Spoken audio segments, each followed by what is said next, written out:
పితా పుత్ర పవిత్రాత్మ నామమునా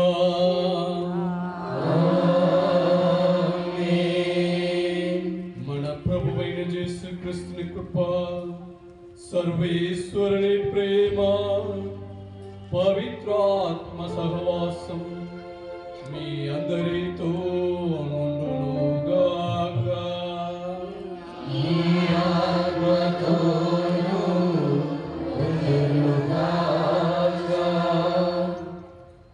క్రీస్తునందు ప్రియమైన సహోదరి సహోదరులారా, కడప మేత్రాసన CRI కుటుంబ సభ్యుల తరపున ఇక్కడ చేరి ఉన్న మీ అందరినీ పేరు పేరున ఈ దివ్య బలి పూజకి ఆహ్వానిస్తూ ఉన్నాం. ఈ దినాన్ని అంటే ఈరోజు 7th డేని మాకు అంటే CRI కుటుంబానికి సమర్పించి దివ్య బలి పూజని చేయటానికి మాకు ఆహ్వానించిన రెవరెండ్ ఫాదర్ మరియన్న ఫాదర్కి మరియు అందరికీ కూడా ధన్యవాదాలు తెలుపుకుంటున్నాం. మరియ తల్లి అనేక విధాలుగా అనేక సందర్భంలో తనను తాను వ్యక్తపరచుకొని వస్తూ ఉంది. అనేక స్థలంలో ఆ మరియ తల్లి వెలసింది. ఉదాహరణకి మనకు తెలిసిన మన దేశంలో మనకు పరిచయమైన స్థలం వేలాంగణి మాత. వేలాంగణి అనే స్థలంలో వెలసింది కాబట్టి ఆమెను వేలాంగణి మాత అని పిలుస్తూ ఉన్నాం. ఇక మన రాష్ట్రంలో అందరికీ పరిచయమైన స్థలం గుణతల మాత. అదేవిధంగా ప్రపంచంలో అనేక ప్లేసెస్లో ఆ మరియ తల్లి మన కోసం వెలసి తన దీవెనల్ని ప్రసాదిస్తూ ఉంది. లూర్ద్ నగర్లో లూర్ద్ మాతగా, ఫాతిమా నగర్లో ఫాతిమా మాతగా, ఇంకా అమెరికా దేశంలో తీసుకుంటే గౌదల్పే అనే ప్లేస్లో ఆ మరియ తల్లి వెలసింది. కాబట్టి ఆ మరియ తల్లి అనేక పేర్లతో పిలువబడుతూ ఉంది. అనేక విధాలుగా మనకి వరాన్ని కురిపిస్తూ ఉంది. తన కుమారుడైన యేసుక్రీస్తు ద్వారా తన ద్వారా యేసుక్రీస్తు దగ్గరికి మనల్ని చేరుస్తూ ఉంది. తన కుమారుని దగ్గర మనకి ఏం కావాలో మన తరపున ఆమె మొరపెట్టి మనకి అన్ని విధాలుగా కృపాన్ని ఇస్తూ ఉంది. ఆ మరియ తల్లి మనకి తోడుగా ఉంటుంది, మనతో నడుస్తూ ఉంది, మన కష్టాలను తీరుస్తుంది, మన కన్నీటిని తుడిచి మన కుటుంబానికి కావలసిన అన్ని వరాల్ని ప్రసాదిస్తూ ఉంది. అటువంటి మరియ తల్లి యొక్క పండుగని కొనియాడుచున్న ఈ సమయంలో ఇక్కడ చేరి ఉన్న మీ అందరినీ ఆ తల్లి దీవించాలని, మీ యొక్క కష్టాలని తొలగించాలని, మీ యొక్క విన్నపాన్ని వినాలని, మీకు తోడుగా అండగా ఉండి మీతో నడవాలని ఈ దివ్య బలి పూజని మీకోసం సమర్పించి వేడుకొందాము. ప్రియమైన సహోదరి సహోదరులారా, ఈ దివ్య బలి పూజల్లో మనం తగిన విధంగా పాల్గొనటానికి, ఈ దివ్య బలి పూజని సమర్పించటానికి మనం యోగ్యులమా అని ఒక్కసారి ప్రశ్నించుకొని మన అనార్హతని తొలగించమని, మన పాపాలని క్షమించమని వేడుకొని ఈ దివ్య బలి పూజల్లో యోగ్యతగా పాల్గొనడానికి మనల్ని సిద్ధపరచుకుందాము.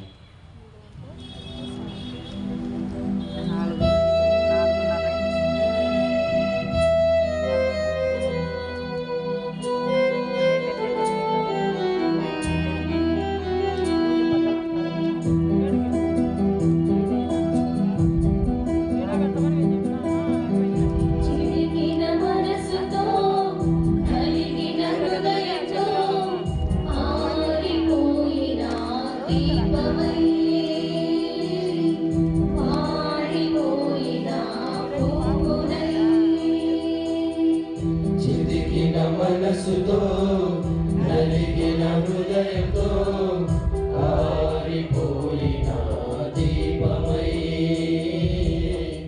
వాడిపోయిన పువ్వునై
ప్రభువా ఈ సన్నిధికి వెలిగించమని నా జీవితాన్ని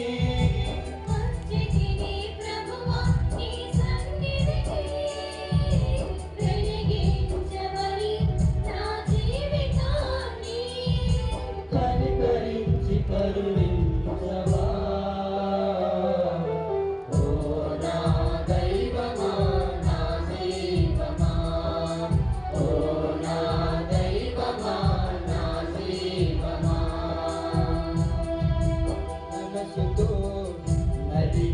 హృదయంతో ఆరిపోయిన దీపమై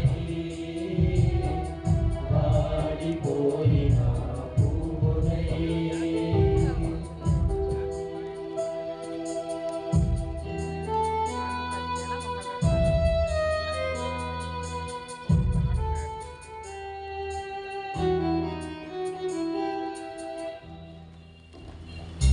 సర్వశక్తి గల సర్వేశ్వరుడు మనకు దయచూపి మన పాపలను మన్నించి మనల్ని నిత్య జీవనకు చేర్చుదురుగాక. ప్రభువా దయచూపుము, క్రీస్తువా దయచూపుము, ప్రభువా దయచూపుము.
ప్రార్థించుదము.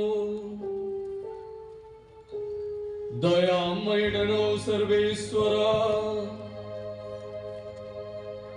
మా బలహీనపు గడియల్లో నీ నిత్య సహాయమును అందించుమని ప్రార్థించుచున్నాము. నిష్కలంక మరియ మాతను స్మరించుకొనుచున్న మేము ఆ తల్లి విజ్ఞాపన ప్రార్థన సహాయముతో మా దోషములను బలహీనతలను అధిగమింపగలుగుదుముగాక. నీతోను పవిత్రాత్మతో కలిసి యుగ యుగములు జీవించి పాలించి మా ప్రభువును నీ కుమారుడిని చేసి క్రీస్తు ద్వారా మనవి చేయుచున్నాము.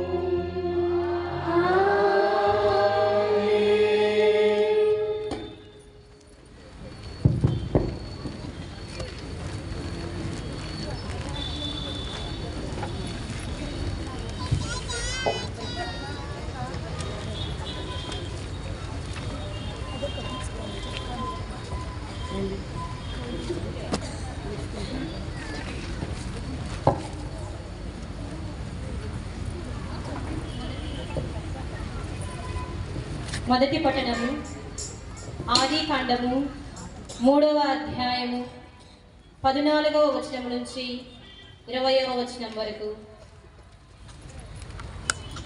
అప్పుడు దేవుడైన యావే సర్పంతో ఇట్లా, నేను నీవు ఇంత పని చేసి కనుక జంతువులలోను క్రూర మృగములోను నీవు శాపమునకు గురి ఎగదువు. ఈనాటి నుండి నీవు బ్రతికినన్నాళ్ళు పొట్టతో ప్రాకుదువు. మట్టియే నీకు ఆహారము. నీకును స్త్రీకిని నీ సంతతికిని ఆమె సంతతికిని మధ్య వైరము కలుగజేయుదును. ఆమె సంతతి నీ తల చితకగొట్టును. నీవేమో వాని మడమ కరిచెదవు. ఆయన స్త్రీతో ఇట్లా, నేను నీవు గర్భం ధరించినప్పుడు నీ బాధలు అధికం చేయుదును, నీ ప్రసవ వేదనను ఎక్కువ చేయుదును. అయినను నీ భర్త ఎడల నీకు కోరిక కలుగును, అతడు నిన్ను ఏలును. ఆయన నరునితో ఇట్లా, నేను నీవు నీ భార్య మాట విని నేను తినవలదన్న చెట్టు పండును తింటివి. నీ వలన ఈ భూమి శాపం పాలైనది. నీవు బ్రతికినన్నాళ్ళు కష్టపడి కండలు కరిగించి భూమి నుండి నీకు కావలసిన పంట పండింతువు. ఈ నేల నీకై ముండ్ల తుప్పలను గచ్చ పొదలను మొలపించును. నీవు పొలములోని పంటతో పొట్ట నింపుకొందువు. నీవు పుట్టిన మట్టిలో మరలా కలిసిపోవు వరకు నీవు నొసట చెమటోడ్చి పొట్టకూడు సంపాదించుకొందువు. నీవు మట్టి నుండి పుట్టితివి కాన చివరకు మట్టిలోనే కలిసిపోవుదువు. ఆదాము తన భార్యకు ఏవా అని పేరు పెట్టెను, ఎందుకనగా జీవులందరికీ ఆమె తల్లి. ఇది ప్రభువాక్కు. సర్వేశ్వరునికి వందనాలు.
పట్టులలో విశ్రమింపచేయును.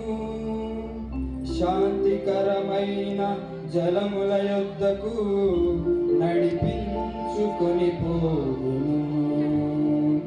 నా బడలికను తొలగించును, ధర్మ మార్గమున నడిపించును, ధర్మ మార్గమున నడిపించును.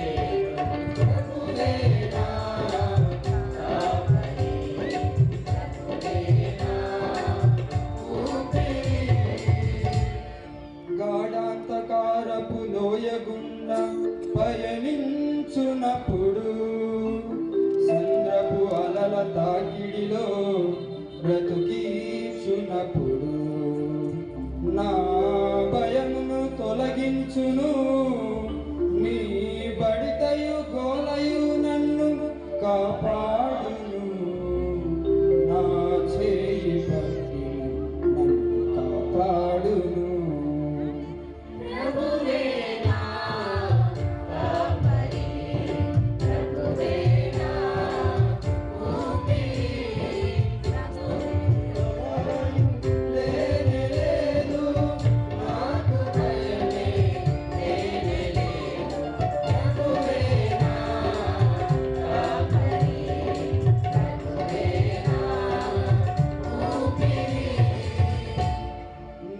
శత్రువులు చూచుచుండగా నీవు నాకు విందు చేయుదువు, పరిమళ తైలముతో నన్ను అభ్యంగనము చేయుదువు. నా జీవిత కాలమంతయు నీ కరుణయు ఉపకారము నా వెంట నడయాడును, నాకిక శాంతి సమాధానము.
పునీత పౌలు గారు గలతీయులకు రాసిన లేఖ 4వ అధ్యాయము వచనములు 4 నుంచి 7 వరకు.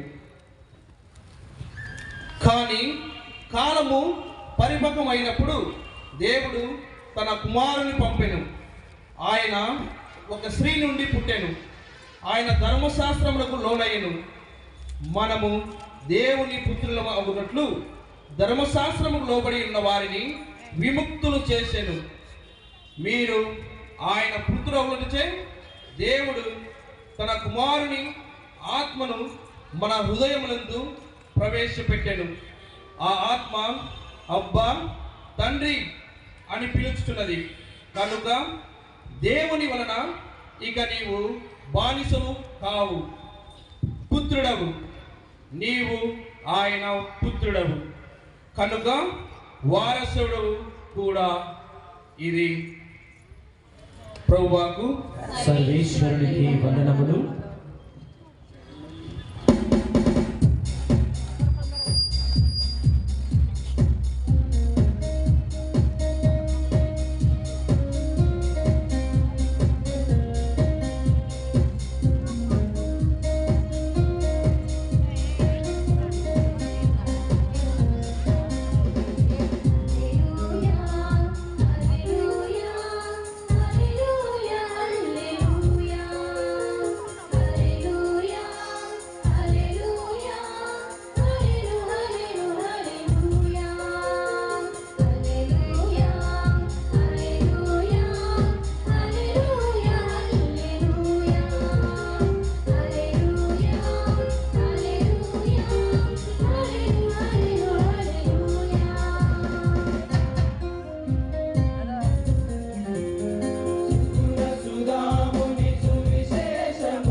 ఉండునుగాక.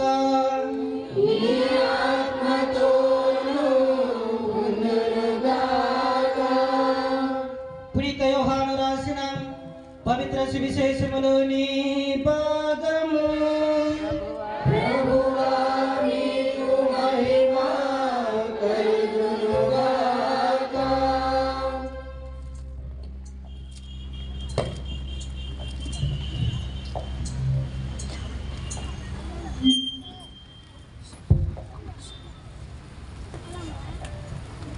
యోహాను సువార్త 2వ అధ్యాయము వచనములు 1 నుండి 12 వరకు.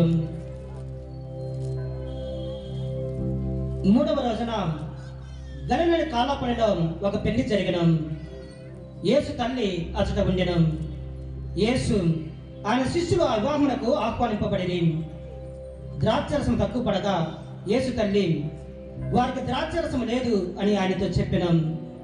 స్త్రీ, అది నాకేమి, నీకేమి, నాకని ఇంకా రాలేదు అని యేసు పలికెను. ఆయన తల్లి సేవకులతో ఆయన చెప్పినట్టు చేయడు అనిను. యూదుల ఆచరణ ప్రకారం శుద్ధీకరణకై అక్కడ 6 రాతి బాణలుండెను. ఒక్కొక్క బాణలో 2-3 కడవల నీరు పట్టును. ఆ బాణను నీటితో నింపుడు అని యేసు వారికి చెప్పెను. అట్లే వారు వానిని అంచుల వరకు నింపిరి. అంతటా ఆయన, మీరిప్పుడు ఇంత పెద్ద పెద్దకు కొంచెం ముంచుకొని పండు అని చెప్పగా వారు అట్లే తీసుకొని పోయి విందు నడిపిన పెద్ద ద్రాక్షరసముగా మారిన నీటిని రుచి చూచెను. అది ఎక్కడి నుండి వచ్చినో అతనికి తెలియదు. ఆ నీరు తెచ్చిన సేవకులకు మాత్రం అది తెలియను. కనుక అతని పెండి కుమారుని పిలిచి, ఎవరైనా మొదట శ్రేష్టమైన ద్రాక్షరసమును ఇచ్చును, అందరూ మత్తుగా త్రాగిన పెదప్ప తక్కువ రకపు ద్రాక్షరసమును ఇచ్చును, కానీ నీవు శ్రేష్టమైన ద్రాక్షరసమును ఇంతవరకు ఉంచితివి అని పలికెను. ఈ విధముగా యేసు గలిలోని కానాను పనిలో తన మొదటి అద్భుతము చేసి తన మహిమను ప్రదర్శించిన శిష్యులు ఆయనను విశ్వసించిరి. ఆ పిమ్మట యేసు ఆయన తల్లి సోదరులు శిష్యులు కపానములకు వెళ్ళి అక్కడ కొన్ని దినములు ఉండిరి. ఇది ప్రభు సువిశేషము. ఈనాటి మొదటి పట్టణము మీ అందరికీ సుపరిచితమైనది, కొత్తగా చెప్పే అవసరం లేదు. ఆదికాండం 3వ అధ్యాయంలో 15 వచనములో దాన్ని అంతరార్థం ఉంది. నీకును స్త్రీకిని, నీ సంతతికిని స్త్రీ సంతతికిని తీరని వైరము కలుగును.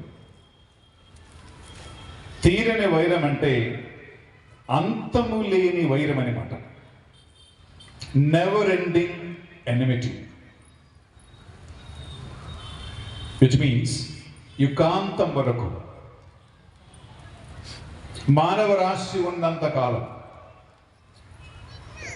ఈ ఎనిమిటీ, ఈ వైరము కొనసాగించబడును, కొనసాగించబడుతుంది అని అర్థం ఉంది ఇక్కడ. అందుకే దేవునికి సైతానికి మధ్యలో ఈ వైరం. మనం ఇక్కడ ఆదికాండములో చదువుతూ ఉండగా ఆ వైరం నీకు సైతానికి మధ్యలో కూడా ఉంది. ఎందుకంటే పాపము చేయని వాడు దేవుని బిడ్డ అని యోహాను గారు తెలియజేస్తూ ఉన్నాడు. సైతాను ఆది నుండి పాపి అయి ఉన్నాడు. పాపం చేయి ప్రతి బిడ్డ సైతాను సంతతి అని 1 యోహాను 3:8 వాక్యం పలుకుతుంది. అందులో పాపం పెట్టుకున్న ఏ వ్యక్తి అయినా, ఏ స్త్రీ అయినా, పురుషుడైనా ప్రియబిడ్డారా సైతాను సంతతి కనుక సైతాను సంతతులకు, పాపం చెయ్యని వాడు దేవుని బిడ్డ కనుక దేవుని బిడ్డలకి మధ్యలో కూడా వైరం కలుగుతూ ఉంది. ఆ వైరం ప్రతి ఇంట్లో, ప్రతి సంఘములో, ప్రతి ప్యారిష్ లో, లోకవ్యాప్తంగా ఎక్కడికి వెళ్ళినా ఈ వైరం మనం చూస్తూ, ఆ వైరములో నేను మాత్రం కాదు, మీరందరూ భాగస్తులే. దేవుని బిడ్డ అయితే మీరు సైతాను బిడ్డకి తీరని వైరం కలిగి ఉండాల్సిన వాళ్ళు. సైతాను సంతతి అయితే దేవుని బిడ్డలతో మీకు పడదు.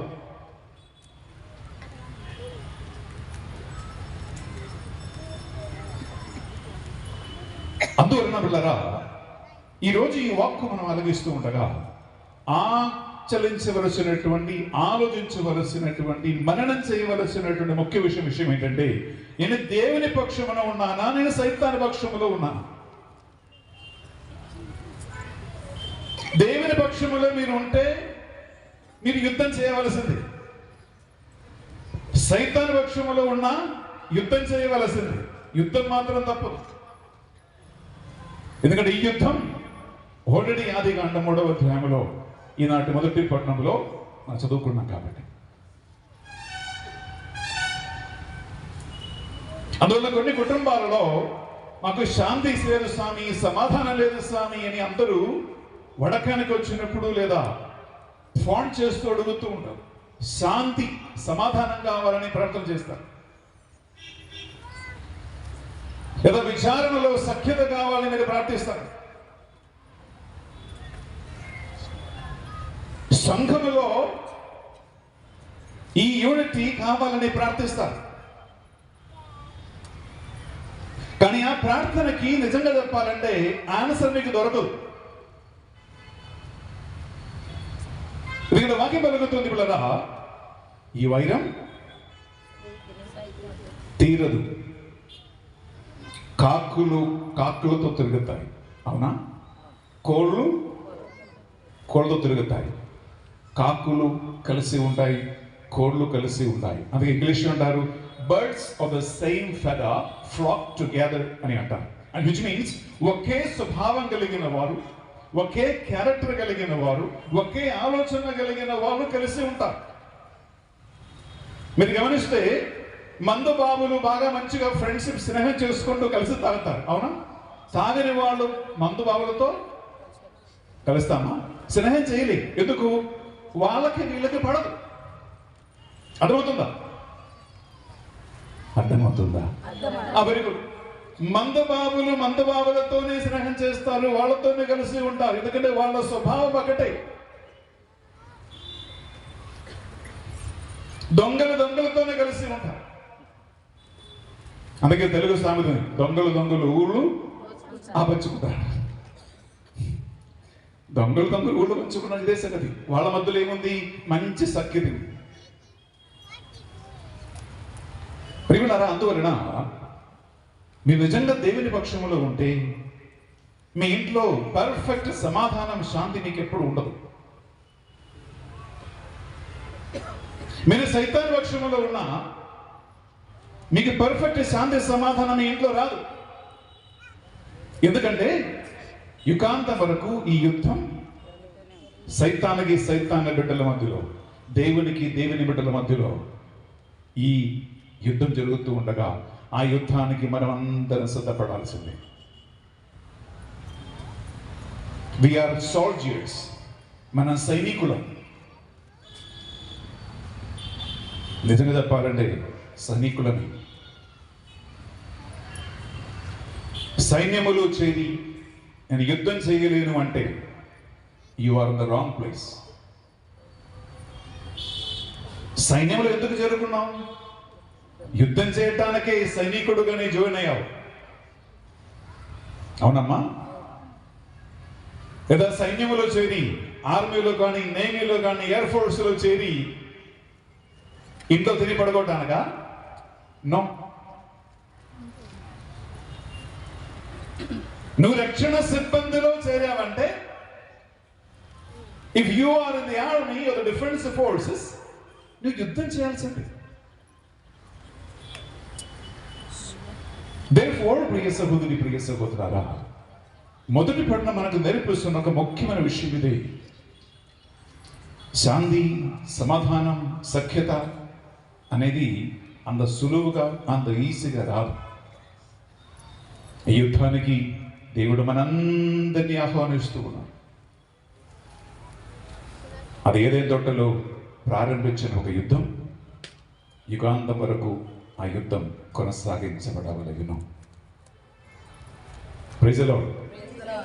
హల్లెలూయా, hallelujah, hallelujah, hallelujah, hallelujah, hallelujah, hallelujah, hallelujah, hallelujah, hallelujah, hallelujah. Hallelujah. ద్వారా మనం ముందుకు వెళ్తున్నాం. దేవుని వాక్యములో లోతుగా మనం దిగుతున్నాం.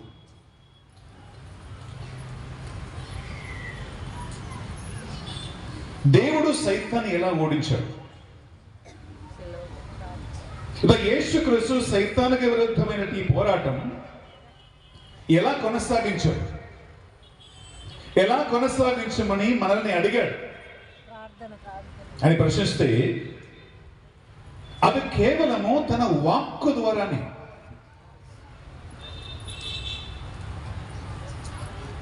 చదువుతూ వినండి. యుద్ధం ప్రారంభమైంది.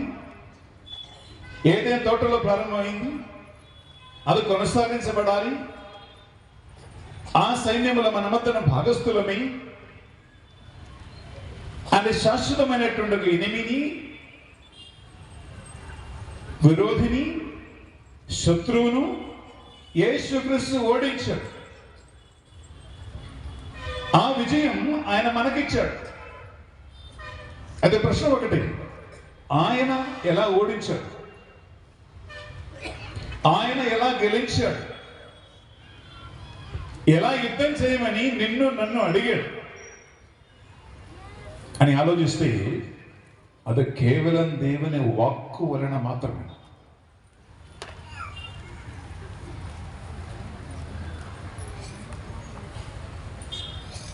మీరు మత్తయి సువార్త 18వ అధ్యాయంలో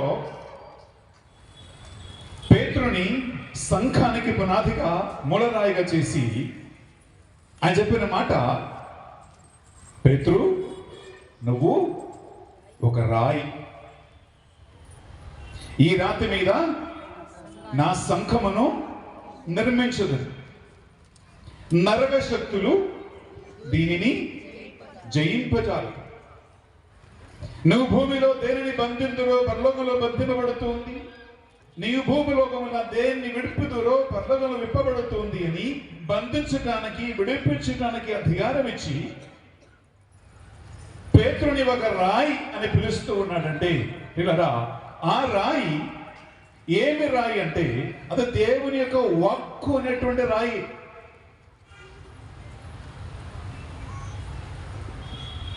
దాన్ని ఎలా అర్థం చేసుకోవాలంటే మీరు మత్తయి సువార్త 5, 6, 7 చదివితే అక్కడ కొండ మీద ప్రసంగం ఉంది. సర్వన్ ఆన్ ద మౌంట్ ఉంది. ఓకే, ఆ కొండ మీద ప్రసంగము చివరి చాప్టర్లో మీరు 7వ అధ్యాయం తీసుకుంటే పిల్లరా, అక్కడ లాస్ట్ యేసుక్రీస్తు తన పరిచర్య లేదా తన బోధ ఎలా ముగిస్తూ ఉన్నాడంటే 24 నుంచి 27 వరకు వచనాలలో, నా బోధనలు ఆలగించి పాటించి ప్రతివాడు రాత్రి పునాదిపై తన ఇంట్లోను కట్టుకున్న బుద్ధిమంతుని పోలి ఉన్నాడు. జడివానలు కురిసి వరదలు వెల్లువలై పారి పెనుగాలులు వీచినను ఆ ఇల్లు కూలిపోలేదు, ఏలైనా అది రాత్రి పునాదిపై నిర్మించబడినది కనుక. ఆన్ ద కాంట్రరీ, నా మాటలు ఆలగించి పాటింపని ప్రతివాడు ఇసుకపై ఇల్లు కట్టుకున్న బుద్ధిహీనుని పోలి ఉన్నాడు. సేమ్ జడివానలు, వరదలు, గాలి వచ్చాయి, ఆ ఇల్లు కూలిపోయింది. కూలిపోవటం మాత్రం ఇంకొక మాట అక్కడ ఉంది, దాని పతనము చాలా ఘోరమైనది. చూడండి, అది మామూలు పతనం కాదు, మామూలు పడిపోవటం కాదు, ఆ పతనము చాలా ఘోరమైనది అని పలికిన వాడు యేసుక్రీస్తే. అందువల్ల పేతురుని రాయి రాయి అని పిలుస్తూ ఉన్నామంటే, రాయప్ప అని పిలుస్తూ ఉన్నామంటే పిల్లరా, అది కేవలం ఒక పేరు కాదు. ఆయన స్థాపించిన సంఘానికి పునాది పేతురు అంటే, ఆ పేతురు రాయి అని పిలుస్తూ ఉన్నాడంటే యేసుక్రీస్తు వాక్య లోతైన ఆలోచనలో రాయి అంటే దేవుని వాక్కే. ఆ వాక్కు ఎవడైనా చదివి, ఆ వాక్కు ఎవడైనా ఆలగించి, ఆ వాక్కు ఎవడైనా పాటిస్తే నీ ఇల్లు, నీ కుటుంబం, నీ ఫ్యామిలీ, నీ జీవితం, నీ సంఘం, నీ విచారణ, నీ మేత్రాసనం సైతానికి విరుద్ధమైన పోరాటంలో పడిపోయేది లేదు, ఓడిపోయేది లేదు. అది రాయిలాగా నిలబెడుతూ ఉంది. కేవలం విని ఒక చెవి నుంచి విని ఇంకొక చెవి నుంచి వదిలిపెట్టి ఆచార క్రియలాగా నామమాత్ర క్రైస్తవులాగా బాహ్యమైనటువంటి పండుగలు సెలబ్రేషన్లో మాత్రం మన క్రైస్తవత్వం ఒదిగిపోతే అది పడిపోతుంది, అది నిలబడదు. ఆ పతనము చాలా ఘోరమైనది అని యేసుక్రీస్తు పలికాడు. ప్రియ సహోదరి, ప్రియ సహోదరుడు, అందువల్ల ఈరోజు మనం ఈ మహోత్సవం కొనియాడుతూ నవదిన 40 నాళ్ళలో మనం పాల్గొంటూ ఇంకా గొప్ప పండగ దినాల కోసం మనం ఎదురు చూస్తూ ఉండగా యేసుక్రీస్తు మనకి ఇచ్చింది ఆయన వాక్కు, ఆయన శరీరం. The body and blood on the one hand, the other ఆయన వాక్కు. ఇది రెండే సైతానికి విరుద్ధమైన పోరాటములో సైనికులుగా, సోల్జర్స్గా యుద్ధం చేయవలసినటువంటి వారిలాగా నిలబెట్టడానికి, సైతాన్ని ఓడించడానికి మనకు ఆయన ఇచ్చినటువంటి ఆయుధం.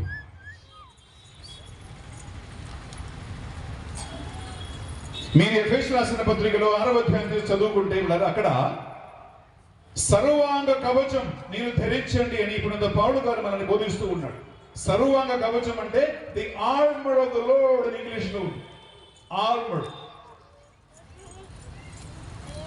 అంటే తల నుంచి అధికాల వరకు యుద్ధానికి వెళ్ళే సైనికుడు హాని కలగకుండా శత్రువు అటాక్ చేసినప్పుడు అది నీకు గాయములు కలిగించకుండా నిన్ను నీవు ప్రొటెక్ట్ చేసుకోవటానికి, సంరక్షించడానికి సర్వాంగ కవచం ధరించుకో చెప్పి ఒక చక్క రాస్తూ ఉంటే దానిలో ఒకే ఒక ఆయుధం మాత్రమే ఉంది బిడ్డలారా. మిగతావి ఏది ఆయుధాలు కాదు, అన్ని ప్రొటెక్షన్ కోసం మాత్రమే. యుద్ధం చేసేవాడు ఆయుధం లేకుండా యుద్ధం చేయనా? చెప్పండి. యుద్ధం చేయాలంటే ఆయుధం కావాలి. అక్కడ సర్వాంగ కవచం ధరించినప్పుడు యుద్ధం చేయటమే ఒకే ఒక ఆయుధం మాత్రమే ఉంది. అదేంటమ్మా? రెండంచుల వాడిగా ఖడ్గమైన దేవుని వాక్కు అని రాయబడి. నీ యుద్ధం చేయాలా? నీ దగ్గర ఆయుధం కావాలి. శత్రువుతో పోరాడాలా? ఆయుధం కావాలి. పోరాడకపోతే ఓడిపోతాం. అవునా? Praise the Lord. Hallelujah. Hallelujah. చేతులపైకి లేపి చెప్పండి హల్లెలూయా. Hallelujah. Hallelujah. Hallelujah. Hallelujah. Hallelujah. Hallelujah. హల్లెలూయా. బిడ్డరా, శత్రువు వస్తే నీకు 2 మార్గాలు ఉన్నాయి. ఒకటి పారిపోవాలి. అవునా? శత్రువు వస్తే 2 మార్గాలు ఉన్నాయి. ఒకటి పరుగడే, పారిపోవటం, తప్పించుకోవటానికి. ఇది ఒక మార్గం. లేదా రెండో మార్గం ఏంటంటే తిరిగి నిలబడాలి, శత్రువుని ఎదుర్కోవాలి. ఎదుర్కోవాలంటే ఆయుధం కావాలి. నాకు ఒకటి గుర్తుకొస్తుంది. నేను మొత్తంగా నుంచి ఏలూరు వెళ్ళాను. ఏలూరు వెళ్తే అక్కడ పరిస్థితి అంత బాగలేదు. ప్రారంభంలో నన్ను చాలా మంది బెదిరించారు. చాలా మంది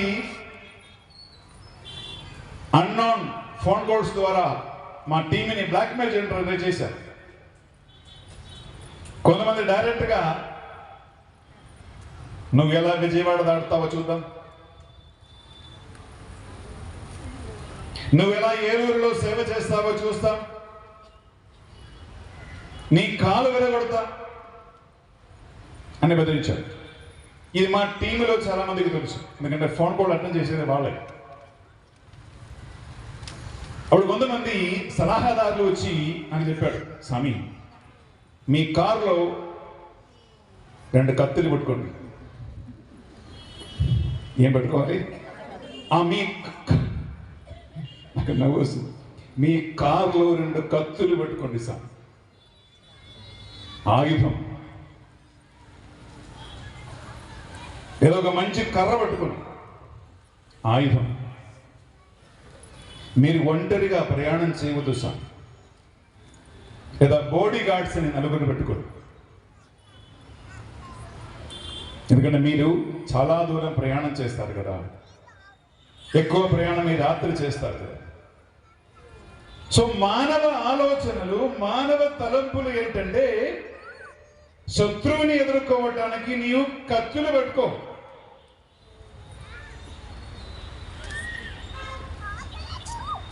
రెండవ ఆయుధం ఏంటి? కర్ర, అది పెట్టుకో. మూడోది ఏంటి?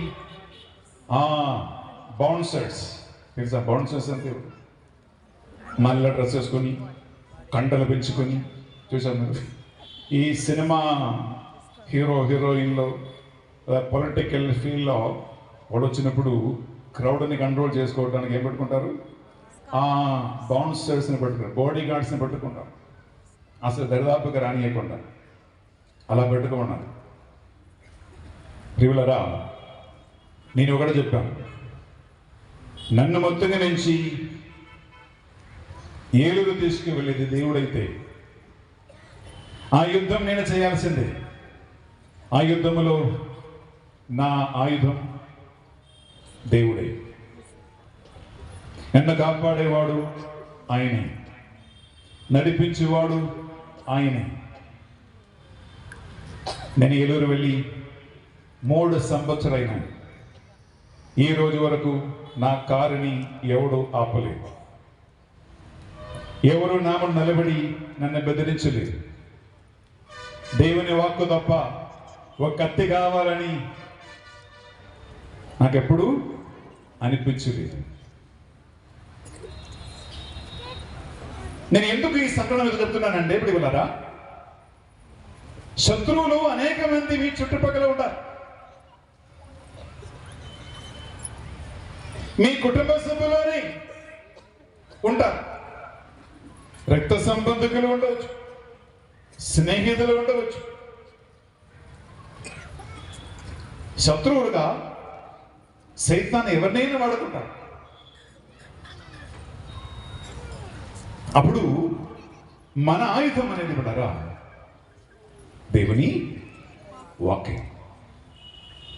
ఆ వాక్కు శక్తిని ఇచ్చి, ఆ వాక్కు బలం ఇచ్చి, ఆ వాక్కు అవసరోచితమైన మాటలు ఇచ్చి నిన్ను నడిపిస్తూ సైతాన్ని నిలబెట్టే ప్రతి శత్రువును, సైతాన్ని తీసుకొచ్చే ప్రతి ఆటంకాలను, ఆయన పన్నాగాలన్నిటినీ కూడా ధ్వంసం చేయటానికి మనకున్నటువంటి ఒకే ఒక ఆయుధం ఈ దేవుని యొక్క వాక్యం.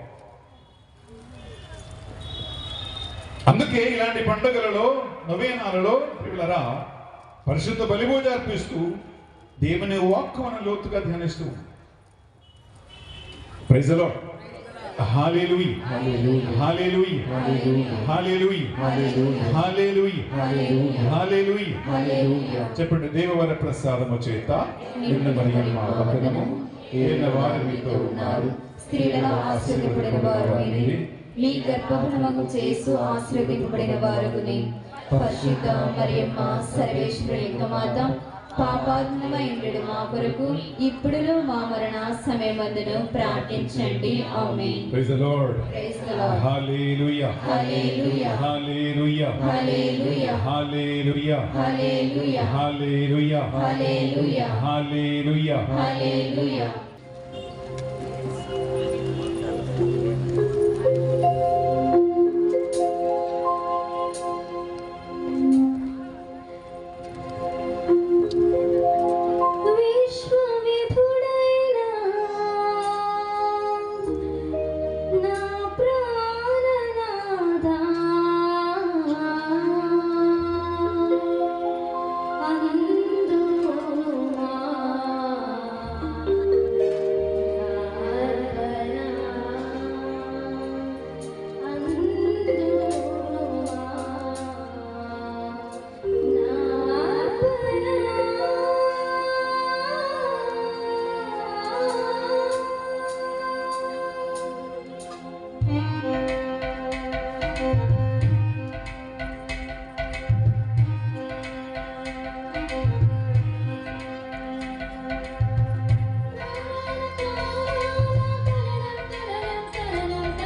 నేనును మీరును అర్పించుచున్న ఈ బలి సర్వశక్తి కలిగిన పితైన సర్వేశ్వరునికి అంగీకారం అగునట్లు ప్రార్థించండి. ప్రభువు వారి నామస్తుతి మహిమల కొరకును, మన యొక్కయు వారసత్వ తిరుసభ యొక్కయు ప్రయోజనం కొరకును మీ కరుణ ద్వారా ఈ బలిని స్వీకరింతురుగాక. ప్రార్థించుదము. ఓ ప్రభువా, నీ కుమారుని తల్లి అయిన మరియమాతను భక్తితో స్మరించుకొనుచున్నాము. మేమర్పించి బలి అర్పణ మమ్ము నీ కృపకు పాత్రనుగా చేయునుగాక. మమ్ము మేము నీకు నిత్య కానుకగా సమర్పించుకున్నట్లు ఉపకరించునుగాక. మా ప్రభువైన క్రీస్తు ద్వారా మనవి చేయుచున్నాము. ప్రభు మీతో ఉండుగాక.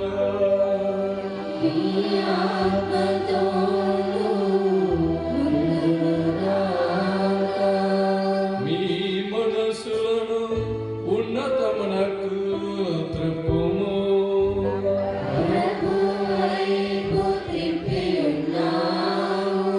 మన దేవుడైన ప్రభువునకు కృతజ్ఞత తెలుపుదము.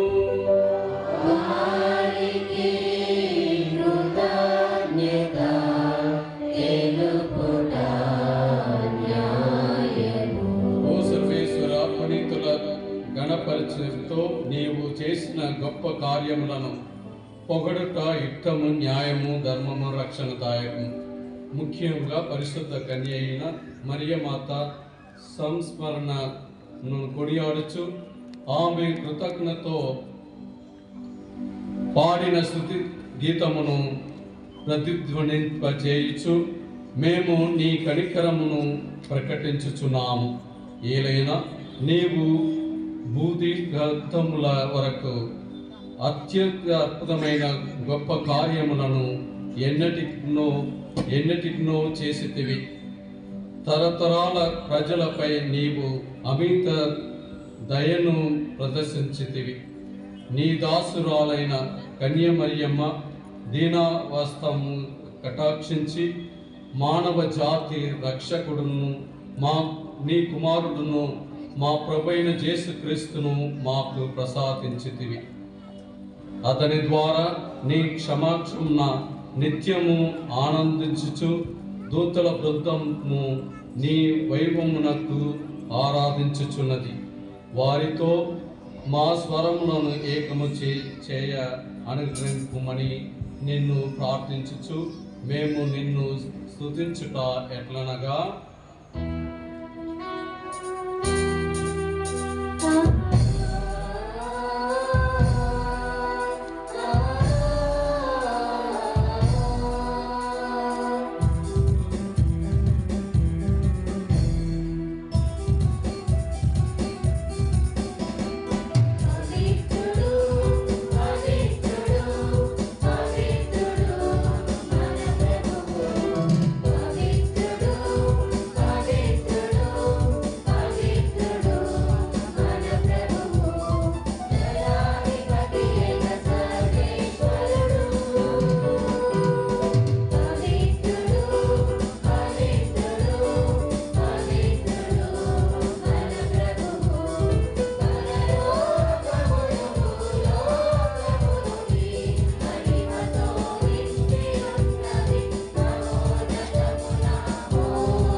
ఓ ప్రభువా, నీవు నిగ్గముగా పవిత్రుడవు, సర్వ పవిత్రతకు ఊటయు నీవే.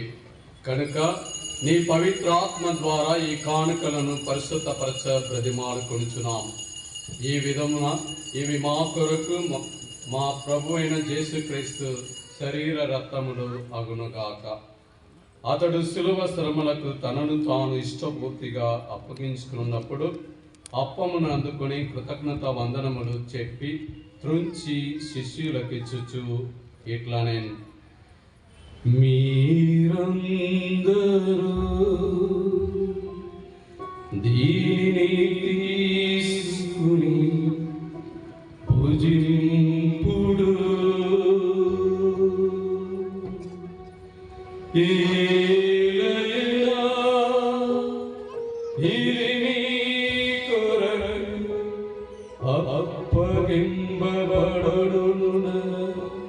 నా శరీరము. ఆరాధనా ఆరాధనా యేసయ్యా ఆరాధనా ఆరాధనా ఆరాధనా యేసయ్యా ఆరాధనా.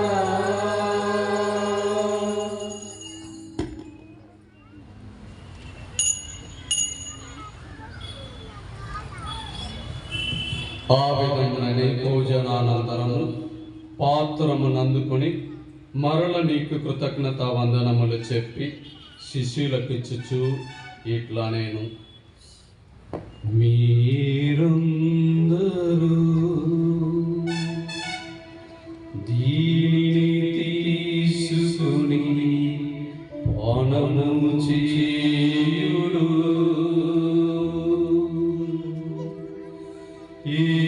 ఏలయనా ఇది నూతన నిత్య నిబంధన నా రక్తపు పాత్రము. ఇది మీ కొరకు అనేకుల కొరకు పాప పరిహారమునకై దారపోయెబడును. దీనిని నా జ్ఞాపకార్థం చేయుడు. ఆరాధనా ఆరాధనా యేసయ్యా ఆరాధనా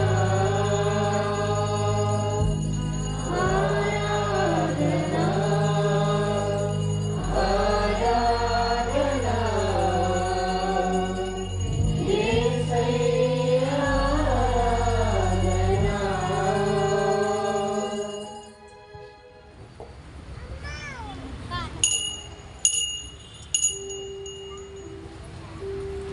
ఇది విశ్వాస రహస్యము.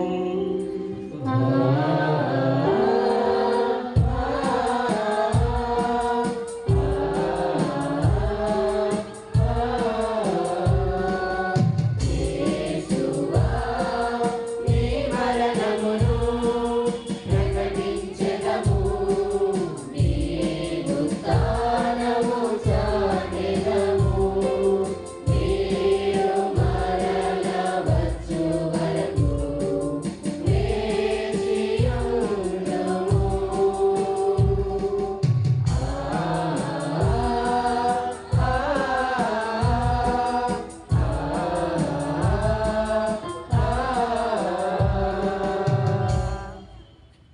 కనుక తండ్రి, క్రీస్తు మరణమును ఉత్థానమును స్మరించుచు జీవము మోసకి ఈ అప్పమును రక్షణ పాత్రమును నీకు సమర్పించుచున్నాము. నీ సముఖమున నిలిచి నీకు పరిచర్య చేయుటకు మమ్మ పాత్రలుగా చేసినందుకు నీకు వందనములు తెలుపుచున్నాము.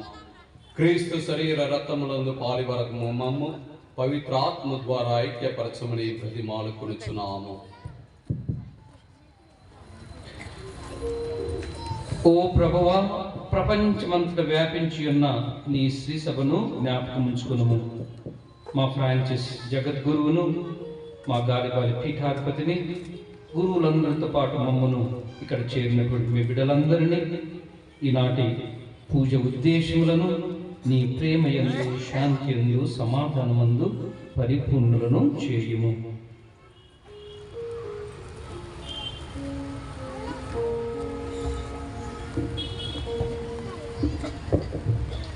ఉత్తానముగు నమ్మికతో చనిపోయిన మా సహోదరి సహోదరులను నీ కనికరమందు చనిపోయిన వారందరిని జ్ఞాపకం ఉంచుకునుము. వారిని నీ దివ్య ప్రకాశంలోనికి చేర్చుకునుము. మా అందరిపై దయచూపి దేవుణ్ణి కన్యతలేగు మరియ మాతతోనూ పునీత అపోస్తలులతోనూ ఆది నుండి నీకు సేవ చేసిన పుణ్యాత్ములందరితోనూ మాకు నిత్య జీవితంలో భాగమును దయచేయము. అప్పుడు వారితో కలిసి మేము నీ కుమారుడు యేసుక్రీస్తు ద్వారా నిన్ను స్తుతించి మహిమపరచుదాము.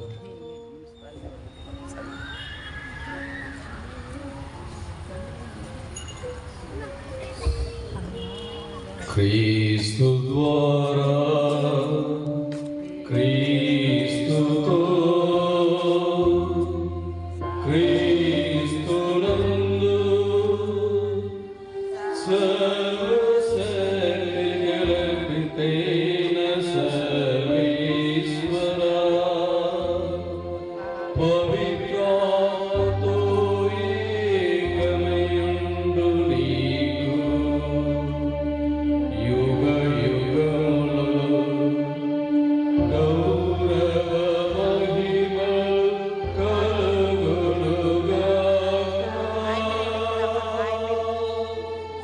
గౌరవ మహిమలు కలుగునుగాక.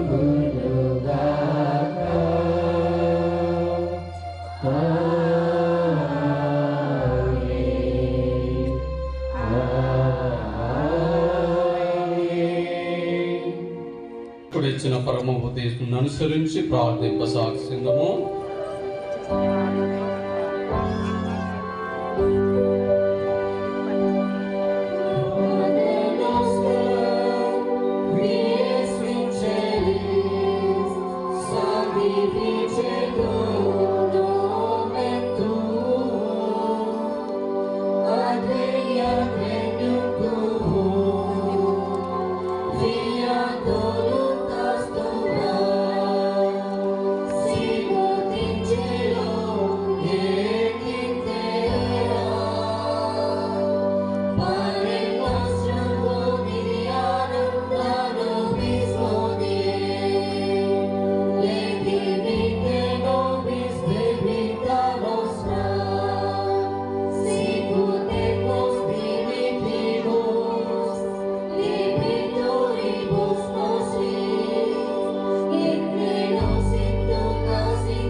ప్రభువా, అన్ని కీడుల నుండి మమ్ము రక్షింపుము.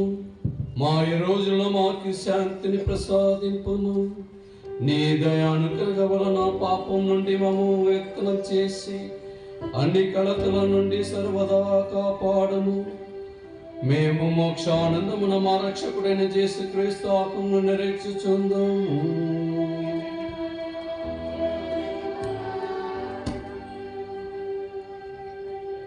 ఏలైనా నిరంతరం నీదే రాజ్యము, నీదే అధికారము, నీదే మహిమ. శాంతిని మీకు ఇచ్చుచున్నాను, నా శాంతిని మీకు ఇచ్చుచున్నాను అని నీ అపోస్తలులతో వచించిన ప్రభువైన యేసువా, మా పాపములను లెక్కింపక నీ శిరస్సు విశ్వాసమును వీక్షింపుము. నీ చిత్త ప్రకారము నీ సభకు శాంతిని ఐక్యను అనుగ్రహింపము. యుగములు జీవించి పరిపాలించు ప్రభువా. ప్రభు నీ శాంతి ఎల్లప్పుడూ మీతో ఉందరుగాక. ఒకరికొకరు సమాధానం తెలుపుకుందాము.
ఇదిగో లోక పాపములను పరిహరించు ప్రభు, గొర్రెపిల్ల విందుకు పిలువబడిన వారు ధన్యులు. ప్రభువా, మీరు నా యొద్ద ప్రవేశించని